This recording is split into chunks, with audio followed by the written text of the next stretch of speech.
नमस्ते दोस्तों और विद्यार्थियों। आज फिर से क्लास लेकर आए हैं। क्लास 8 के थर्ड समेटिव टेस्ट के लिए प्रैक्टिस सेट। इस तरह के प्रश्न आते हैं, कैसे उत्तर देना है और इन प्रश्नों को प्रैक्टिस करना है, ये जान लेना है। तो आज प्रैक्टिस करते हैं क्लास 8 का भूगोल। इससे पहले कि प्रैक्टिस प्रारंभ करें, आपको पता ही है यहाँ क्लास लेने का मेरा एकमात्र कारण उन बच्चों तक पहुंचना है जिनका किसी भी कारणवश विद्यालय का क्लास छूट जाता है या फिर प्रैक्टिस यानी रिवीजन क्लास भी छूट जाता है। उन बच्चों तक मेरा क्लास पहुंचे, बस यही मेरा उद्देश्य है और मैं उन तक पहुंच पाऊं, इसके लिए आप भी काम कर सकते हैं। मुझे उन बच्चों तक पहुंचाइए। कैसे? लाइक, शेयर और कमेंट करके और सब्सक्राइब करके उन बच्चों तक पहुंचाइए। और बच्चों के पास तो मोबाइल होता नहीं है, गार्जियन उन बच्चों के लिए प्रोवाइड करें ये सारे क्वेश्चंस ताकि वो प्रैक्टिस कर पाए। चलते हैं पहले प्रश्न की तरफ। ये शॉर्ट एमसीक्यू क्वेश्चन होता है यानी मल्टीपल चॉइस। 1 नंबर, सही उत्तर चुनकर लिखो, यानी ऑप्शंस दिए रहते हैं और उनको हमें आंसर पता करना है और उसको जो आंसर है उसे हम अपने आंसर बुक में यानी कॉपी में लिखेंगे चुनकर, यानी जो सही आंसर है उसी को नंबर देकर लिखेंगे। तो देखते हैं पहला क्वेश्चन कौन सा है। भोपाल गैस कांड किस साल हुआ? ऑप्शन दिया गया है तो 1974, 1986, 1984। इसमें कौन सा आंसर होगा? सो हमें ये अपने आंसर बुक पे यानी उत्तर पुस्तिका पे लिखना है नंबर 10। तो 1984। नेक्स्ट है, उत्तरी अमेरिका को एशिया महादेश से कौन सी जल प्रणाली अलग करती है? बेरिंग प्रणाली, पनामा नहर और बार्स जल प्रणाली। तो देखना मैप में बेरिंग जल प्रणाली। नंबर 3 है, कैरेबियन सागर का तूफान किस नाम से जाना जाता है? ऑप्शन है हरिकेन, साइक्लोन, टाइफून। तो क्या नाम है? हरिकेन। नंबर 4, वज्रमेघ। वज्रमेघ के नाम से परिचित है कौन सा मेघ? मेघ और वर्षा वाला चैप्टर है, जरा पढ़ना। तो सीरोक्यूमुलस, ऑल्ट्रोक्यूमुलस और क्यूमुलोनिम्बस। तो सबको पता है क्यूमुलोनिम्बस को वज्रमेघ कहा जाता है क्योंकि इस मेघ से काफी वज्रपात होता है। नंबर 5, जापान का फ्यूजियामा कौन सा ज्वालामुखी है? सक्रिय, शुष्क या मृत ज्वालामुखी? तो जापान का फ्यूजियामा हमेशा मैग्मा का उद्गार होता रहता है, लावा का उद्गार रहता है, तो उसको क्या कहते हैं? ये सक्रिय ज्वालामुखी है फ्यूजियामा। जल वाष्पपूर्ण वायु साधारणतः वायु की तुलना में भारी होती है, हल्की होती है या न भारी न हल्की? ये ऑप्शन दिए गए हैं। तो क्या होता है, वाष्प में अगर जल वाष्प रहे तो वो भारी होती है। नेक्स्ट आते हैं नंबर 7 क्वेश्चन में।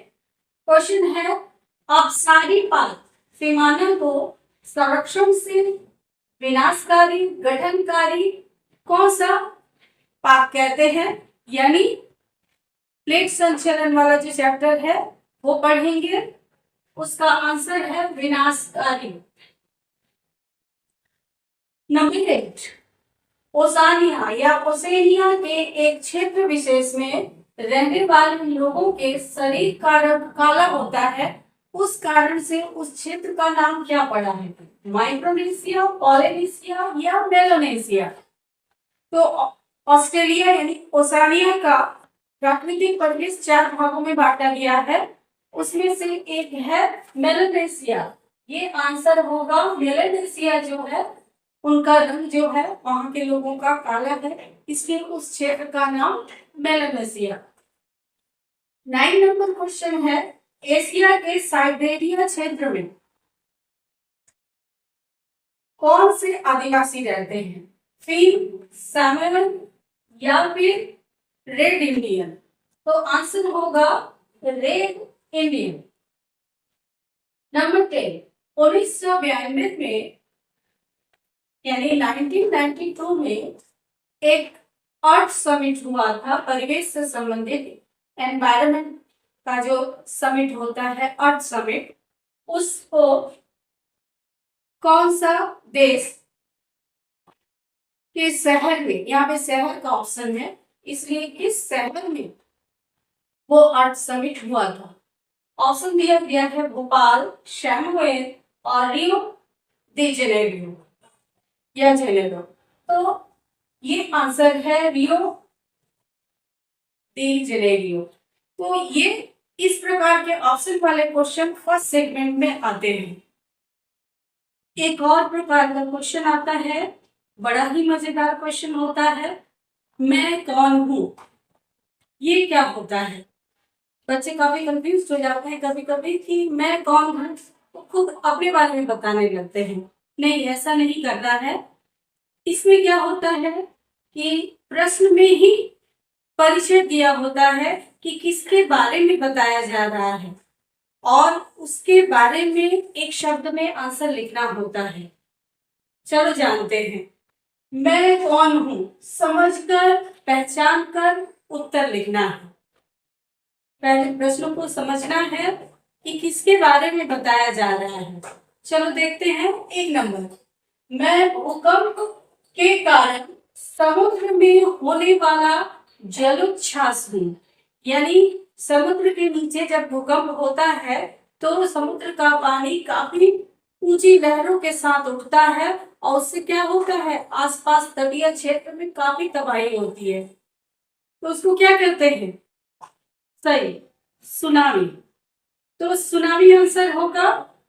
इसी तरह पहचानना है। नंबर 2, मैं प्रोपेसीमा और नीवेसीमा के बीच रहने वाला व्यक्ति रेखा हूं। जैसे पृथ्वी के आंतरिक भाग को कई स्तरों में बांटा जाता है, तो जो स्तर होते हैं तो एक प्रकार की एकदम पतली सी झिल्ली जैसी एक व्यक्ति रेखा जिसको कहते हैं, वो व्यक्ति रेखा से ये सारे स्तर डिवाइड होते हैं। कैसे समझेंगे कि अलग अलग स्तर है? तो वो व्यक्ति रेखा होता है, इसमें कहते हैं डिसकंटिन्यूटी लाइन। तो उसको कौन सा जो है रेखा है, कौन सी व्यक्ति रेखा है प्रोपेसीमा और नीवेसीमा में, ये तुम्ही लोगों को बताना है। कमेंट करके बताना और बताना कि अगर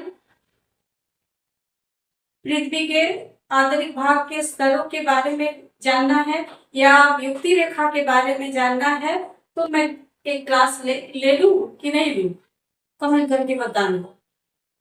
तो ये आंसर तुम्हें लोगों को बताना है क्या है। तो व्यक्ति रेखा का नाम बताना है, कौन सी व्यक्ति रेखा प्रोपेसीमा और नीवेसीमा के बीच में है। नेक्स्ट क्वेश्चन है नंबर 3, मैं बहुत दिनों तक निष्क्रिय रहने के बाद अचानक सक्रिय होने वाला ज्वालामुखी हूँ। यानी ज्वालामुखी पर्वतों को 3 भागों में बांटा जाता है, सक्रिय, सुप्त और मृत। तो इसमें से कौन से ज्वालामुखी के बारे में बताया जा रहा है? यानी मैं तो बहुत दिन तक निष्क्रिय रहता हूँ, सालों तक सोया रहता हूँ और फिर अचानक जग के लावा का उद्गार करता हूँ। तो कौन हूँ? सुषुप्त ज्वालामुखी। इसके बाद 4 नंबर, मैं विश्व की सबसे लंबी मूंगे की दीवार हूं या दीवार हूं। मूंगा मतलब कोरल, कोरल द्वीप के बारे में बताना है। तो विश्व की सबसे मूंगे की दीवार बताना है कोरल द्वीप, ग्रेट बैरियर रीफ। मेरा दूसरा नाम वज्रमेघ है। यानी वह मेघ, वो बादल जिससे वज्रपात काफी ज्यादा होता है, उसको क्या कहेंगे, उसके बारे में उसका नाम बताना है। क्यूमुलोनिम्बस। नेक्स्ट क्वेश्चन है, मैं एस्किमो द्वारा बनाया जाने वाला मछली के चमड़े से जो बनता है टेंट यानी तंबू, तो उसको क्या कहते हैं? एस्किमोस का नाम क्या लेते हैं? ट्यूपी। तो इस तरह से समझाना है, समझना है पहले और फिर आंसर देना है एक शब्द में उत्तर।